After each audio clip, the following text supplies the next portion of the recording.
యువతకు అవకాశాలు కల్పిస్తే అద్భుతాలు సృష్టిస్తారన్నారు లోక్సత్తా పార్టీ వ్యవస్థాపకుడు డాక్టర్ జయప్రకాష్ నారాయణ.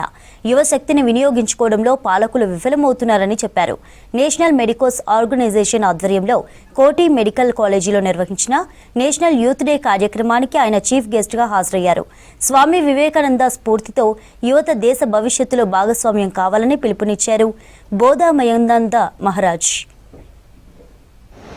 వారి సందేశం వైద్యులకి, విద్యార్థులకి, ప్రజలకి ఎంత అందుబాటులో ఉంటుందో, ఎలాంటి కార్యక్రమాలు చేస్తే ప్రజల మనస్సులో స్ఫూర్తి, ప్రజల్లో ఒక ధైర్యం, ప్రజల్లో ఒక శక్తి, శాంతి మేల్కొలుతుందో, రక్షణగా ఉంటుందో అది వివేకానంద స్వామి నుంచి నేర్చుకోవచ్చు.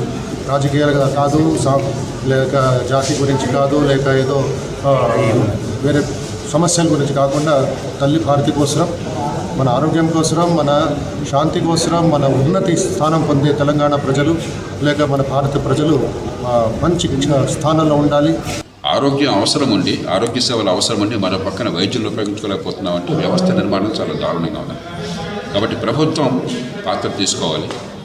సరైన పద్ధతులు ఏర్పాటు చేసినట్లయితే ఈ లక్షలాది మందిని ఉపయోగించుకోవచ్చు పెద్ద ఖర్చు లేకుండా.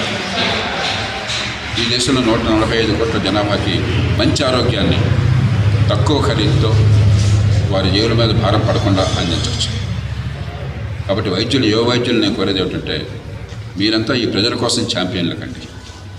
వైద్యం చేయడం సమర్థంగా చేయండి, నిజాయితీగా చేయండి, సానుభూతితో చేయండి, ప్రేమతో చేయండి. దాంతోపాటు ఆరోగ్య వ్యవస్థను బాగు చేయకపోయినట్టయితే ఆ ప్రభావం సమాజం మీద ఉంటుంది, వైద్య వృత్తి మీద ఉంటుంది.